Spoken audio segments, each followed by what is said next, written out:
excited for the special panel discussion, certainly a topic near and dear to my heart. So we have here an excellent panel of the women of health technology. And we're going to be discussing is how technology is being developed for women. So I'm going to start, and I'm going to actually have our panelists introduce themselves one by one. And we do have another panelist who's going to be joining us, coming from another session. And so I'm going to have the panelists introduce themselves and also talk briefly about their personal journey, about how they got into tech. So we'll start with... Yes. Hi everyone, my name is Aceil Halaby. I'm founder and CEO of Boomer Tech, and I was pitching yesterday as a finalist in the Health and Innovation competition. So really glad to be here. Thank you. I feel very humbled. A little bit what Boomer Tech is. So our company is developing a platform for generating biomarkers focused on the female physiology. And of course, as we all know, in order to generate biomarkers, we need good quality data. And that's a huge data gap currently in healthcare for women. So we started out with building a monitor that's designed around the female physiology to acquire that qualitative data to be able to generate those biomarkers. And we're currently kind of conducting studies with clinician and commercial partners. Great. Yourself? Hi everybody, my name is Stacy Salvi. I work at a company called Movano Health, and we are creating healthcare solutions, purpose-driven healthcare solutions for women. A little bit of background on me is I'm actually a lawyer by training, and I started working at a company, you probably have heard of it, called Fitbit about 8 years ago. I helped Fitbit grow from 70 million in revenue to about 2 billion, and then switched over from the legal side over to the business side to really further the story with Google and just continue forward from there. Awesome, and I am Nino Isakadze. I am clinical cardiac electrophysiology fellow at Johns Hopkins. And together with Seth Martin and Francois Marvel, I'm working on the CORI app to bring the cardiovascular health management program to patients. Great, and we're going to have our other panelist, Archana Dubey, introduce herself when she comes. And I'm going to start with asking our panelists some questions, but I also want this to be interactive, so our audience member, if you have some questions for our great panelists, please let us know. You can come up to this mic, or we can bring a mic for you to come up here closer to the front stage. So the first thing I wanted to ask our panelists is, why do we need to have tech specifically designed for women? Like, why do we need a sex and gender lens when approaching health technology? What are some of the unique considerations, or why should tech be sex specific? I'll have each one of you answer it. Oh, I almost want to give you that question, doctor. But definitely I'll speak at least from the patients that we've talked to. So we've talked to hundreds and hundreds of women about how they take care of themselves and what they know about the #1 cause of disability and mortality around the world, heart disease, right? And really it continues to amaze me that even one of our co-founders hadn't correlated stroke with heart disease, even though her mother had passed away when she was 12. To this day, she thinks stroke is something totally different. And the education about where heart disease starts, how to manage it, and how it affects your life and your family's life needs to keep going and keep building, right? That's one part. And then the second part is, how do we actually build it into our priorities every day? I mean, how do you guys take care of your health running such amazing adventures and journeys and enterprises? Right? Trials and tribulations, I think. A lot of balance. Not sleeping. I don't sacrifice my sleep. Oh, okay. Try not to anyway. Boundary. 8. You what? Until 8. Now sleep is the major. Nice job. Gold star by the American Heart Association. When you're designing the ring, why should technology be different for women from men? And are some of the considerations in tech design? Yeah, so when Movano first decided to create a smart ring and was looking at the consumer need out there, what they quickly realized, and this is a little bit before my time, but I've been carrying this work on since I started, is that women are really underserved in healthcare. We know that there isn't a lot of data collected on women out there, that they weren't included in clinical trials until the 90s, and so the overall data set is really lacking. So we've really taken it upon ourselves to do an enormous amount of research with women, asking more than 1,000 women what it is that they're looking for. How can they best be served by a wearable experience, and what would it take to be a trusted resource to them? So really, at the end of the day, when you're trying to serve women, the best thing to do, in addition to doing your medical research, is to ask them what they want. So that's really what we've been doing up to this point.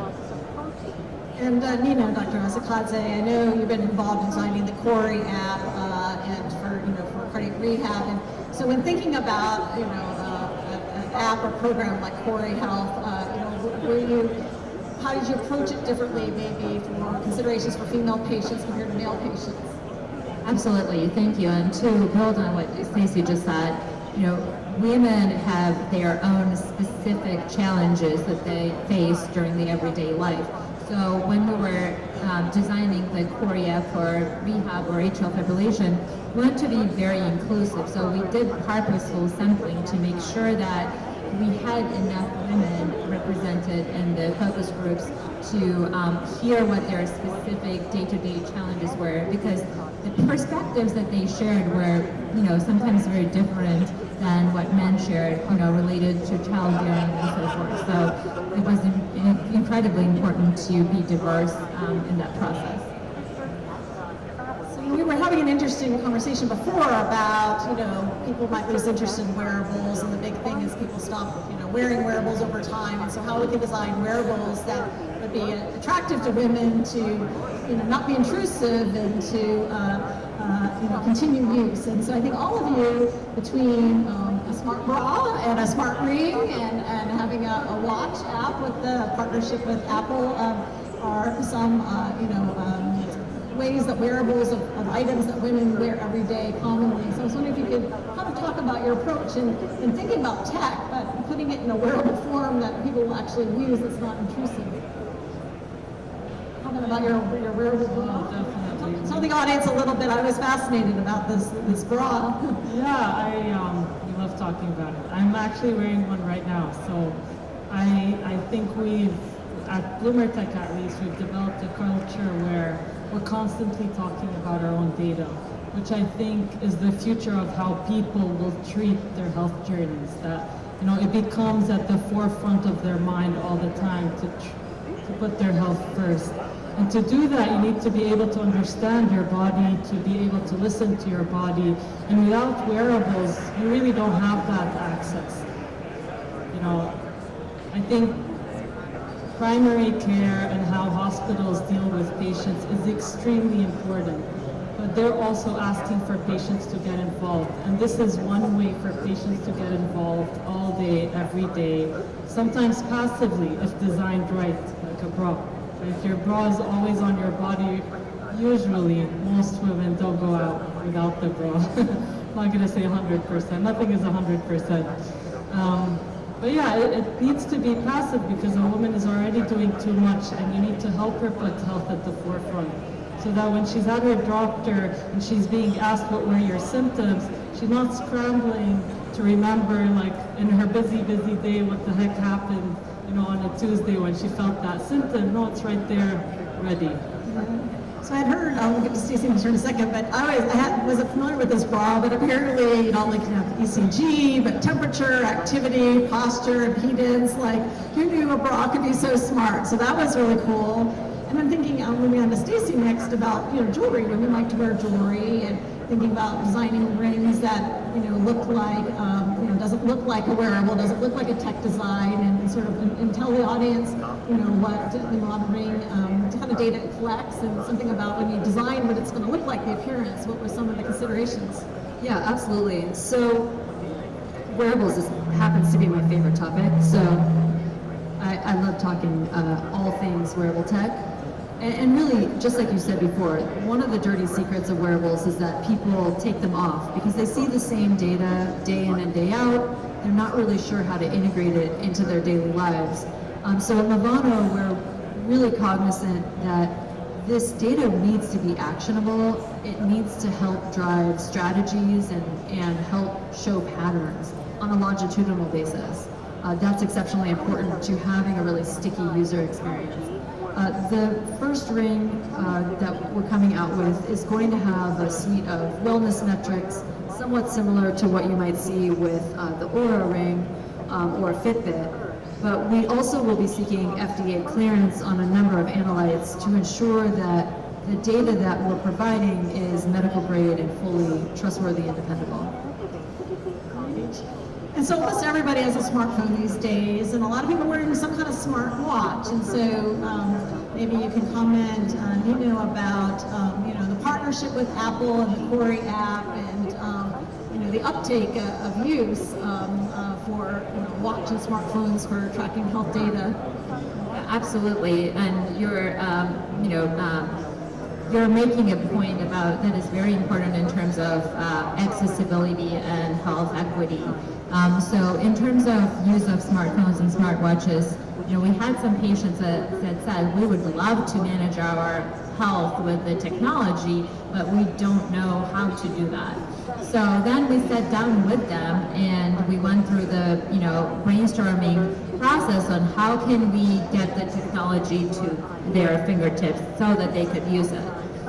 So we came up with a kind of step-by-step, very basic videos that are tailored to different levels of health literacy to onboard the patients and users to the use of technology. And after that, they were like, yes, I can see myself using this to manage my atrial fibrillation or to manage my heart medications and so forth.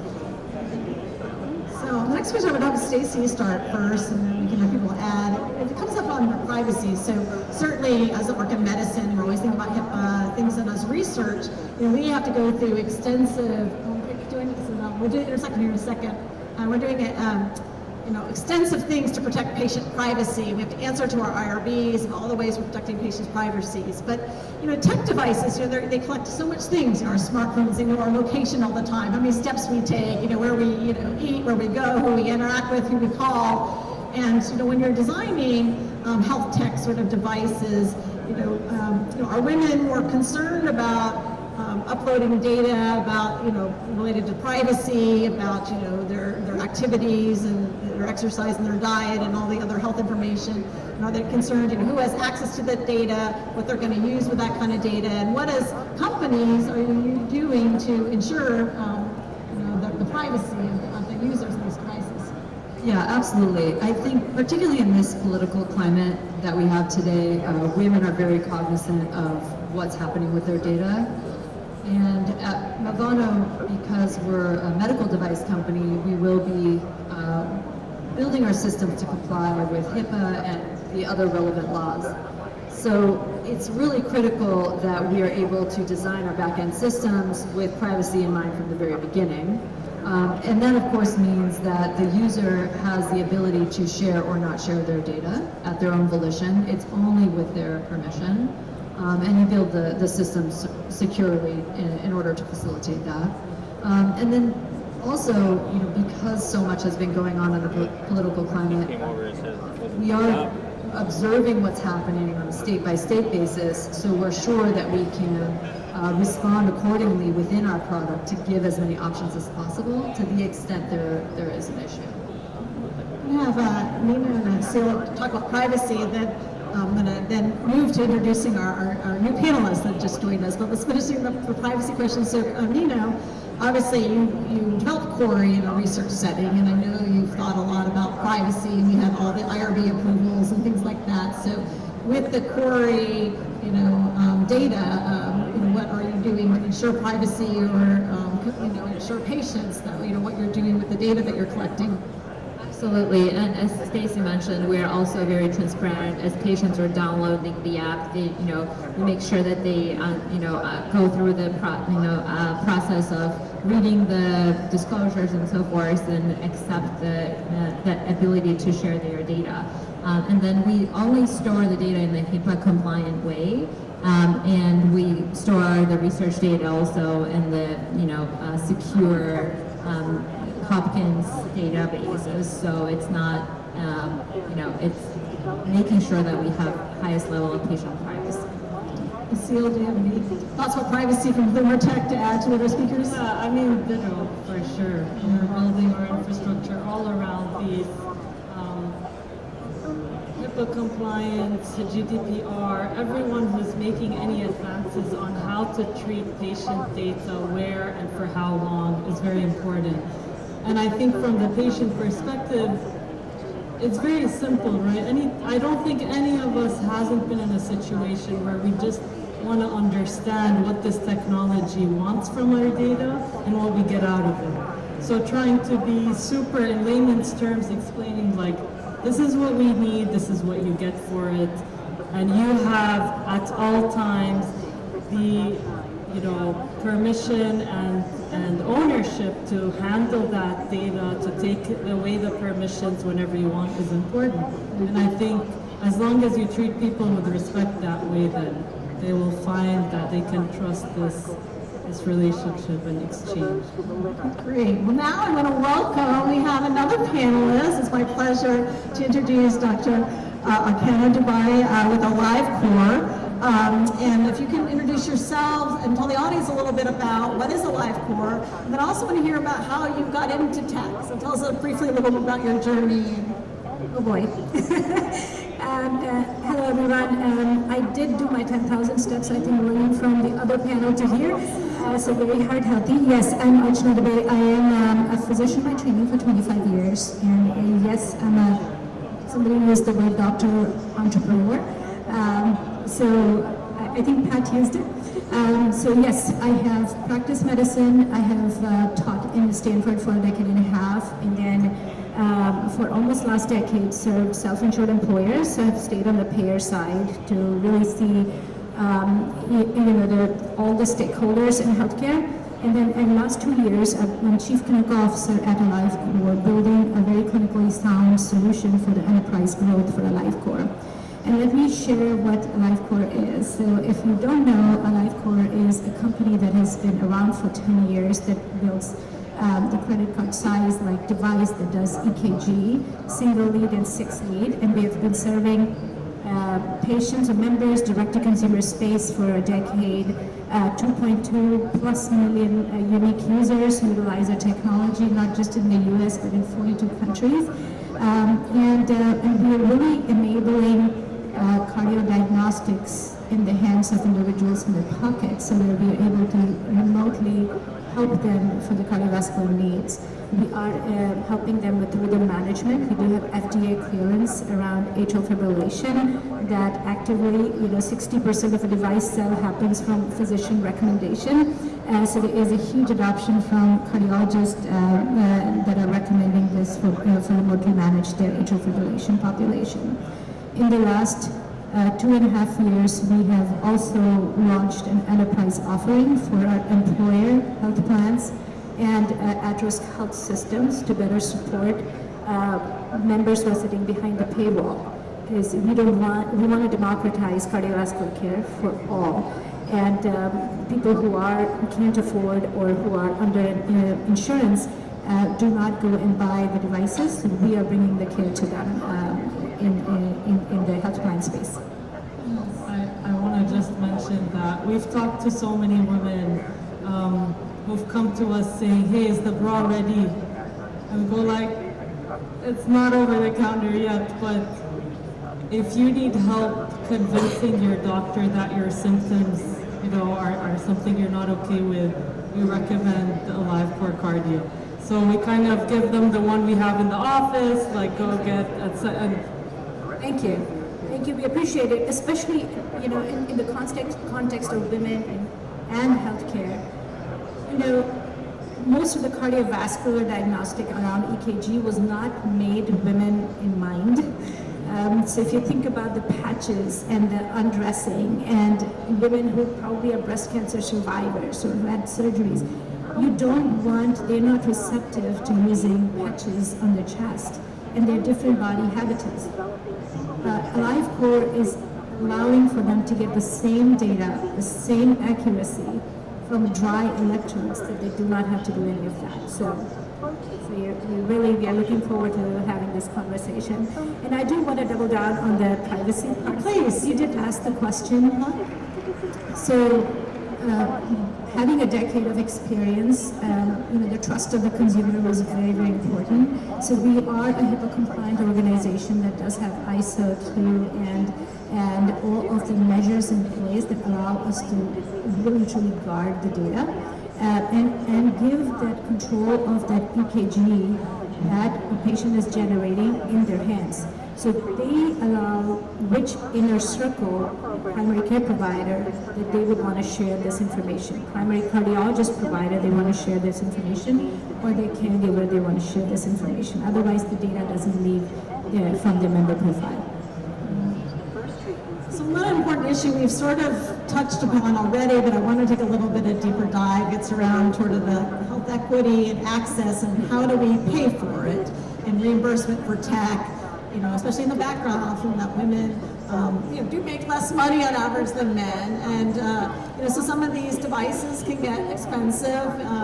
The bra and the ring are not free, and Corey, right now, part of research, you were giving out phones and watches to people who didn't have them. But if this is going to be, scalable, not everybody has an iPhone or an iWatch, and we've talked about access to AliveCor. So I'm curious about what can we do to have access and make sure that health tech is for all. There's not a digital divide, and that everybody can equally benefit from this.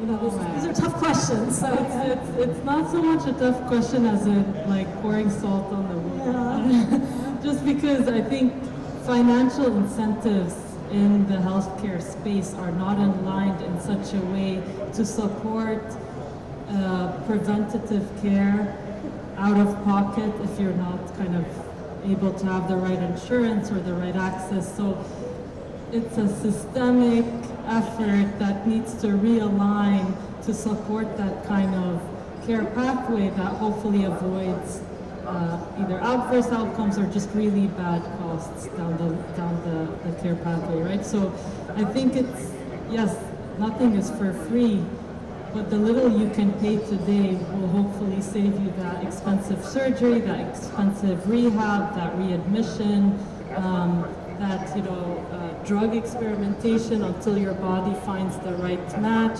It's more our whole kind of stance around planning for long-term health needs to change, where we spend that money for the long-term quality. Agreed, and I think also we know that women are the ones who are making the health decisions for themselves and also for their families. So it is really important that our products are accessible in cost and also just in use more generally.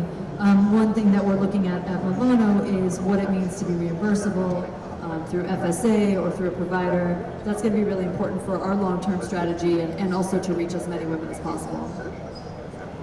And I think that one of the important aspects into making sure that products are reimbursed is creating evidence. So if we create evidence and that makes it into guidelines that management or evaluation of this process is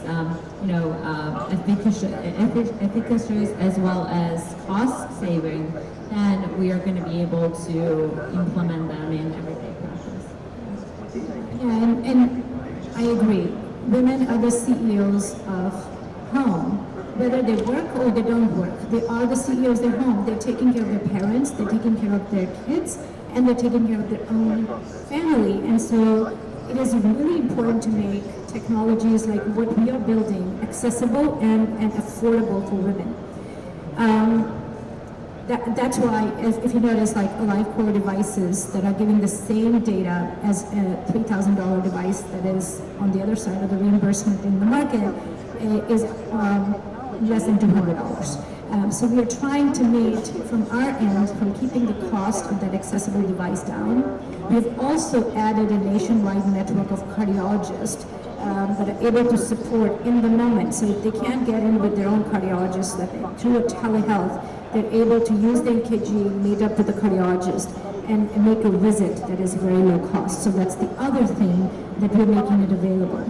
But I have a fundamental question with all the reimbursement decision makers, and this is something that is concerning because most of the decision makers who are looking at reimbursement, they're looking at guidelines only. They're not looking at cost effectiveness. So think about an EKG, a 12-lead EKG that requires you to go to the doctor's office, take off the clothes, spend 20 minutes with the nurse, and another day to get the results back, is given the reimbursement the same level as an EKG that you can do at home. The EKG at home does not have reimbursement. That reimbursement is built into the system. A device like AliveCor's device that is saving $25,000 in a year will not be considered at a higher level reimbursement than $55 of RPM. So there's all of those things that are built into the payment model that needs to be modernized to the new technology, but also to make it accessible for the women at home, so they're able to get care in the moment. I certainly got more questions for our panelists, but I want to make sure I get audience questions. So we can bring a mic to you, or they asked if you could use the mic up front. Is there anybody in the audience? You can pause at any time. Is there anybody want to ask questions? It's okay if you don't. I just want to make sure, Dr. Tammy, you have a question? I just want to make sure we get to have interaction between our audience and our panelists. Thank you so much. This is outstanding. I think any advice for the payment model, which you hit the nail on the head there. We're all struggling with that because the CV prevention, that's one aspect of it, but the real one is patient care really is suffering, and you're offering solutions to that, and yet that doesn't reach the people who are making the policy and who are actually writing and holding the purse strings. How can we be better advocates? Do you have any advice, any of you, so we don't wait another 5 years or however long it's going to take? It took a pandemic for them to make telehealth reimbursable. It truly did. It's like a catastrophic event, like a pandemic, is what allowed for CMS and other health plans to make it accessible to everyone, and second is people to be able to practice across the state licensure. So those are the two things that are really need to be looked at. So I would say that was a win, but it took a pandemic. So I would say that anybody who's in the advocacy space, to really bring in the newer technologies, the posters that are being presented, the FDA is clearing these technologies. They just need to arrive to reimbursement. So we're not still incentivizing the fee-for-service model, and we need to move to more kind of value-based, meaningful solutions that are meeting the patients where they're at. If I can add to that, I think even the work you do, Nino, with Apple, we always talk about when you bring in companies like that to the healthcare space, they have such ammo that they force change as well, that otherwise the healthcare industry might not have, okay, I'm not gonna name it, but might not do on their own. And so bringing tech companies, they reimagine that experience, they reimagine how it is to coordinate with a patient even before they become a patient maybe. And so it's always nice when that education comes from the technology used every day. Exactly, and also a partnership with, American Heart Association and organizations like that can help, advocate for payment models and the changes in policy. Is there any more audience questions? Can we circle back? Oh, there's somebody in the back. Give you you need to come up, I guess, a little closer because of the sound feedbacks. Okay. Yeah, maybe this is more from Nino, but actually for all the ladies, you know, to put it into context, before I came here, one of my grad students at Baylor was asking, she's a mom of 4. She is struggling with her weight because she's in school, working full-time, has 4 little ones, and she's a single mom. And she has all the technology, okay? But she's got little ones. So how do we work with women during these life phases, whether it's work, right? So that she can incorporate, and maybe it's on an iPhone app where she said, I need something to scream at me and remind me, right? How do we think about that contextually on the different life phases of a woman, whether she has little ones or she's taking care of elderly parents and she's got teenagers? How are we doing that?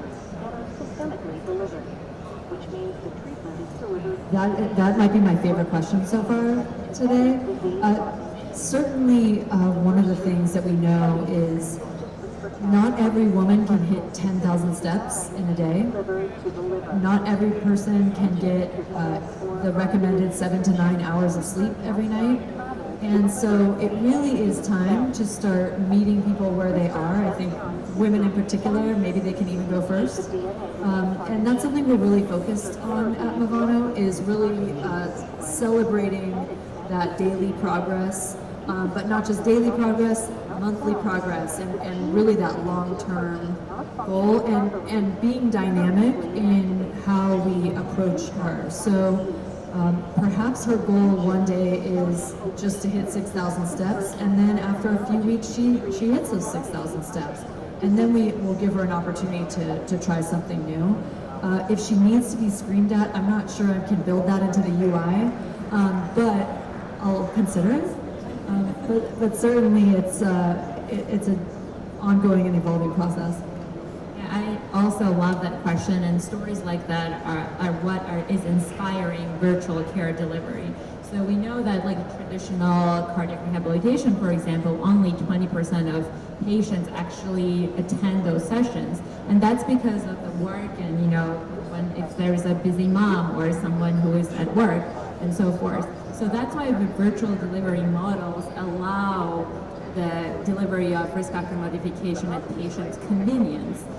So reminders that, you know, keep people accountable with the push notifications. That's what we have in the Core app, as well as weekly check-ins, a little bit of human touch in addition to technology from the healthcare team to make sure that, you know, we keep empathize with them, help them troubleshoot problems, and keep them engaged in the risk factor modification.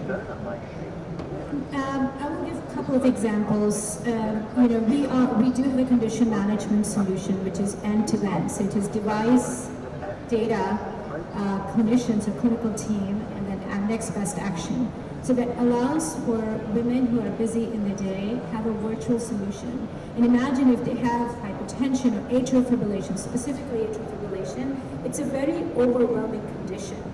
And it takes the quality of life to several notches down, because they're constantly worried that, is this palpitation going to throw me in a stroke, and then I wouldn't be able to take care of my kids because I'm a single mom. So our EKG becomes very powerful. That gives them an estimate that this is more anxiety-related tachycardia, and it's not an atrial fibrillation. And then our engaged platform provides them how to manage stress. Our coaches, they work asynchronously and synchronously to help them to better manage their stress. And if they truly have an atrial fibrillation, to better manage that with the right medication, the right blood thinners that they need to be on, and all of the other things, the care that they need at the clinical level. And so some of the employer and health plan partners are appreciating the fact that this is really being care into the hands of women who are basically the rock of the family. The second example I'll give is the work that we are doing with Kisqali, which is a kind of breast cancer drug. Our devices allow the QT monitoring to happen. So Kisqali as a drug increases the QT prolongation, as you know. And so women who are surviving from breast cancer, they don't want to come to the office and get an EKG done. So this device allows now their clinician to get the QT number right from the comfort of their home so they can manage their life the way it is and send that QT so they can continue being on that chemotherapeutic agent. So these are the things that we're doing with women in mind so that we are able to provide them care in the comfort of their home and work life. Yeah, I'll quickly build on that because like excellent points, and I think I'll only say additionally that women want to be validated on the efforts they're doing for their health, because if she's just checking off more boxes in her day when she already has so much to do, it's not giving that feeling of validation that's motivating better behavior. And I think sometimes when we talk to providers versus patients, we're hearing very different stories and very different needs, and we're almost speaking different languages. From a woman's perspective in her daily life, it looks a way that she needs that validation. She just needs someone to give that peace of mind, to help her continue, to give her the data to continue, but also just make her feel like she's on the right track. And that could probably go a long way, just that supportive community, that validation.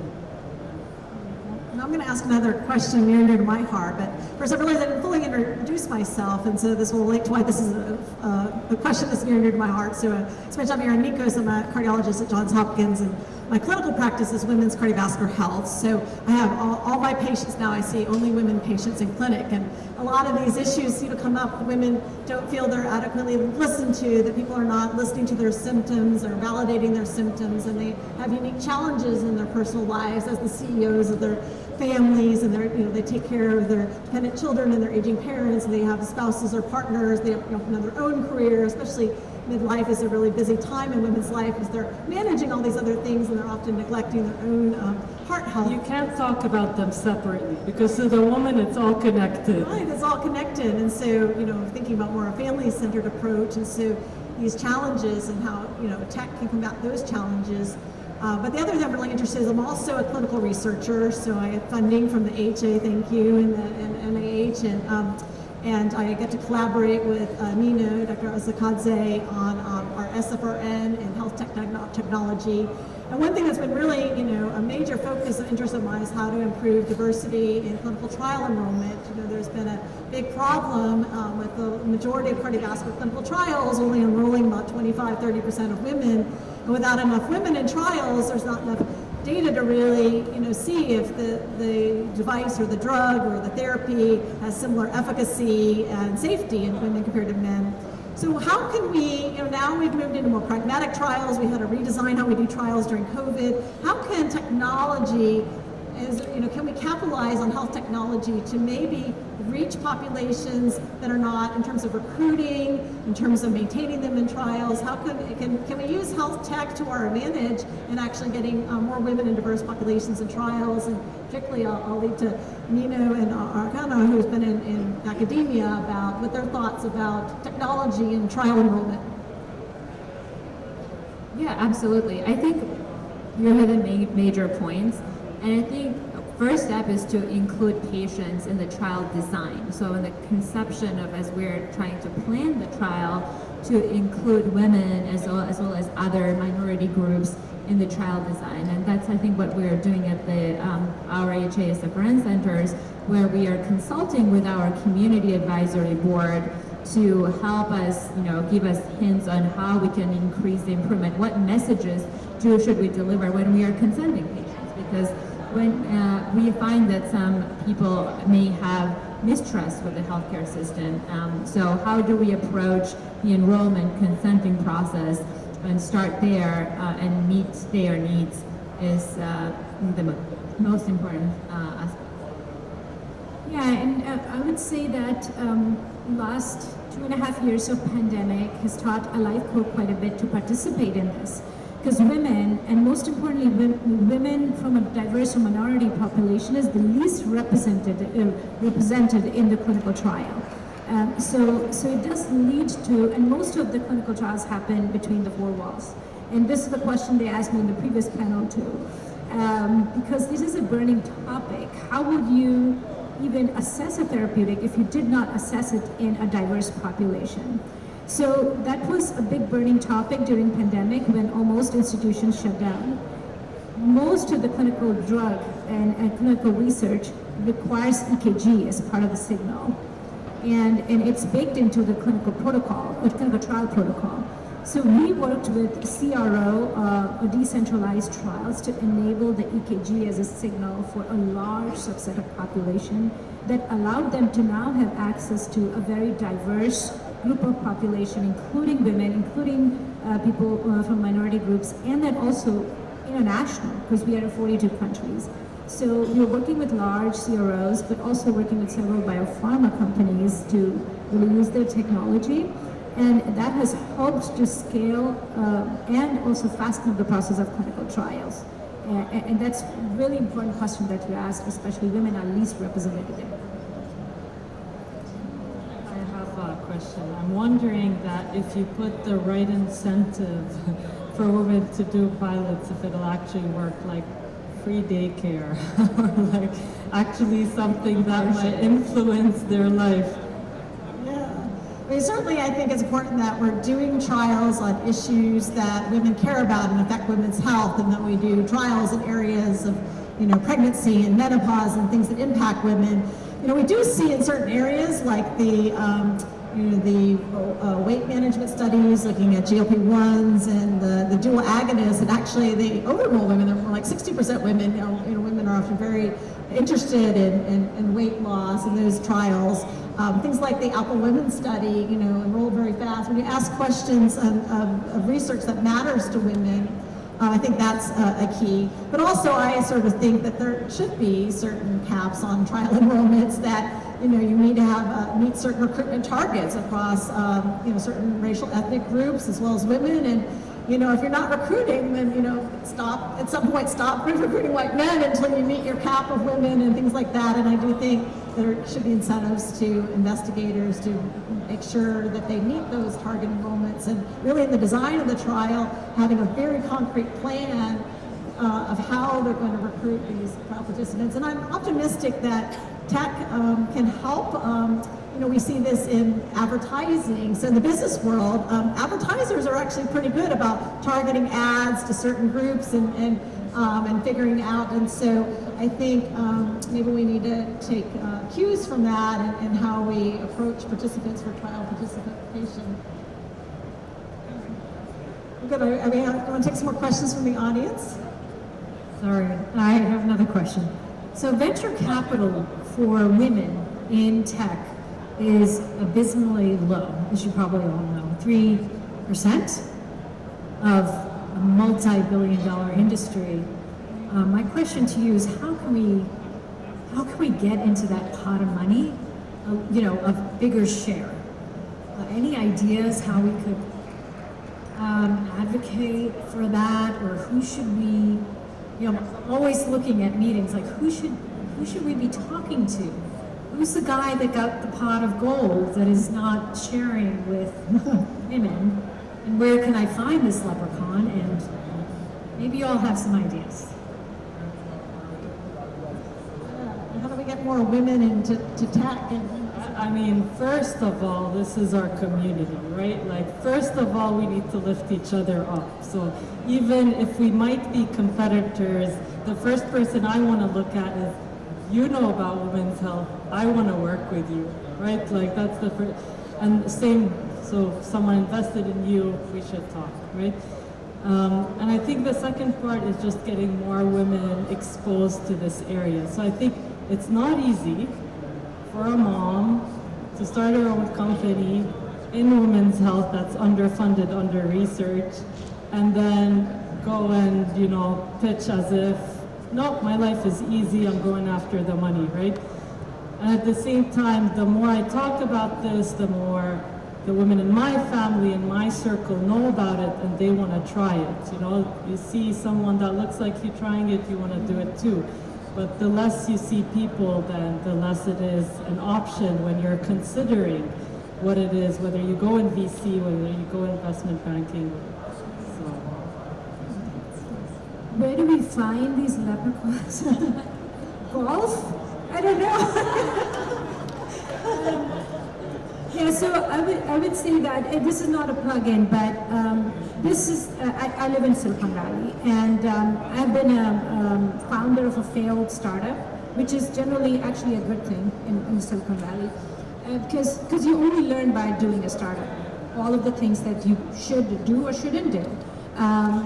So about in 2017, September 2017, I founded a platform with another woman entrepreneur. It's called Invent Health. And we created a bridge. It's an incubator. I don't have any financial benefits from it. It's truly an incubator where we're bringing tier 1 venture capitalists and adopters. So you need, the two things we need as entrepreneurs. One is the funding, and the second is how do we take this product to the market? Who's going to buy it? So we need the buyers and we need the funders. And so the Invent Health platform allows for the tier 1 venture capitalists, startups, and the Kaisers and the Stanfords of the world who buy the solution to come on that platform. So we are fostering that. And the earliest in September 2017, we had Omada, Livongo, Gluco, were our startup pitches at that time. Like those are the startup ones that came to our platform. And so Meru Health and all of these people have been through the platform. We really, it's for the better good.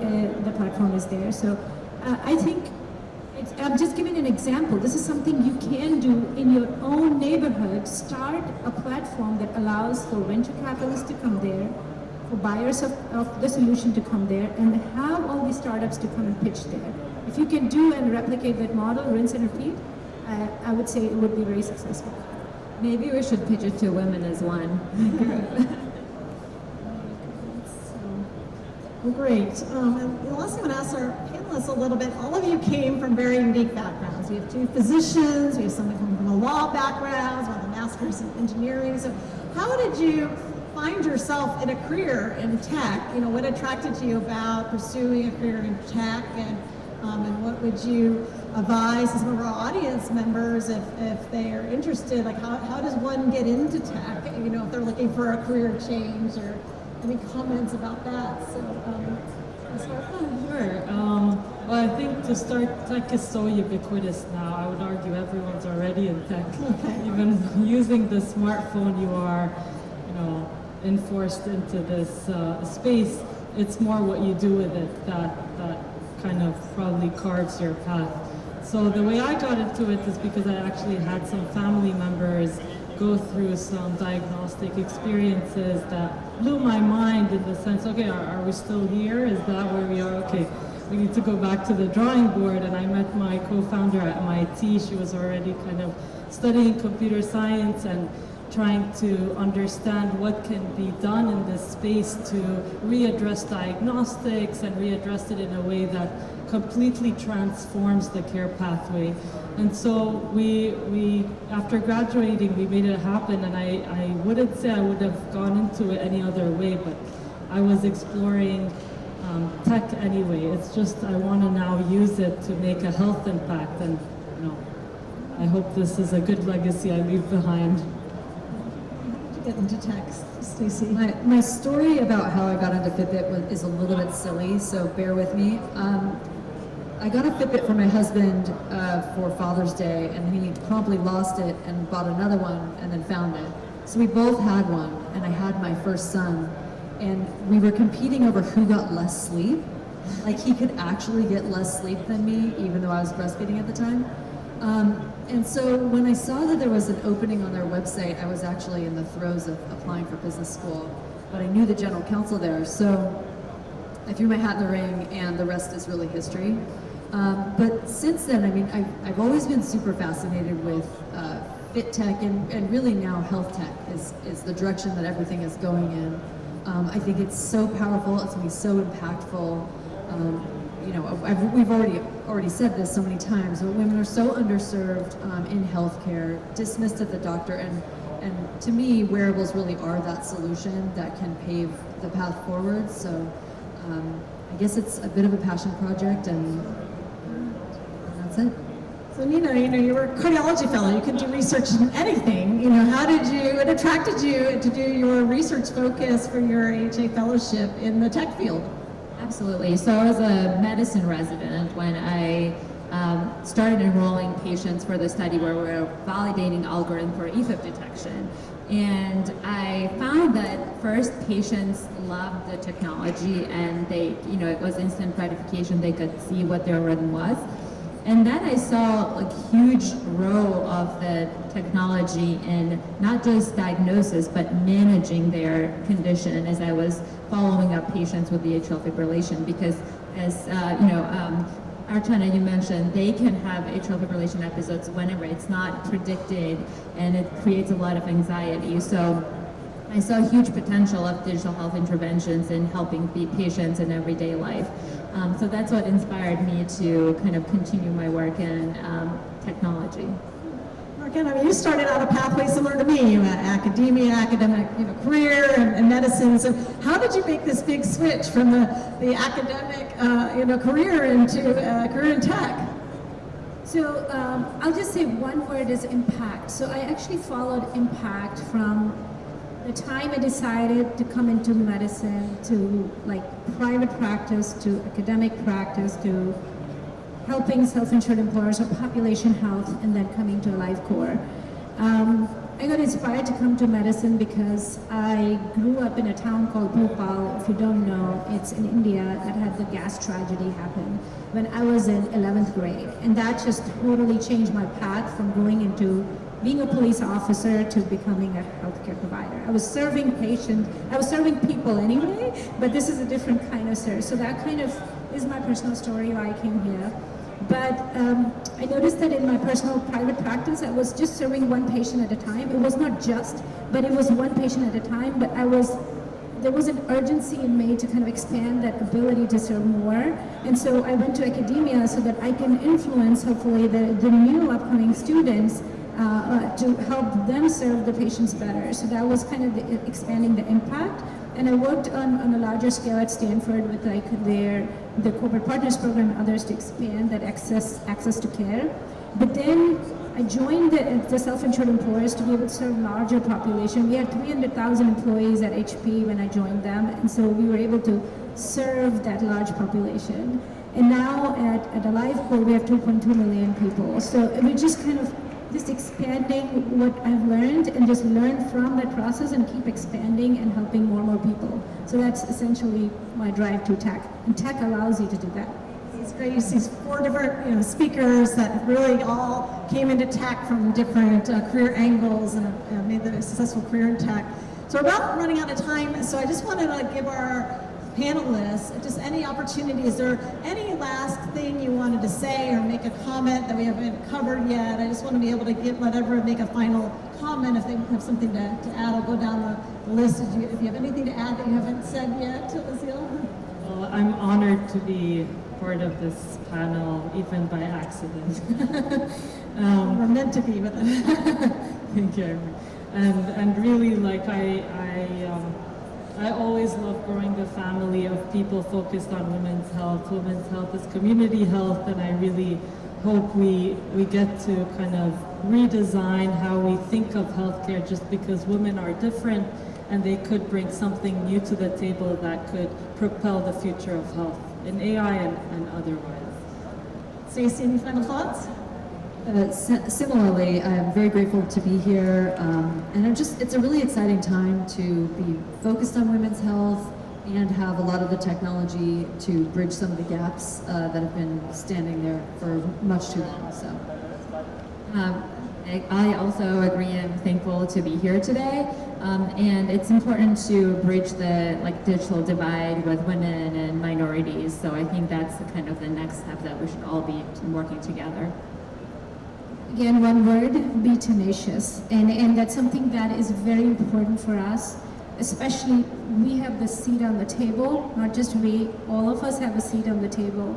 Whoever is a woman, it's your responsibility to really either use technology or your position to bring that healthcare to the women who are the CEOs of their home, and just make meaningful technology that works for them.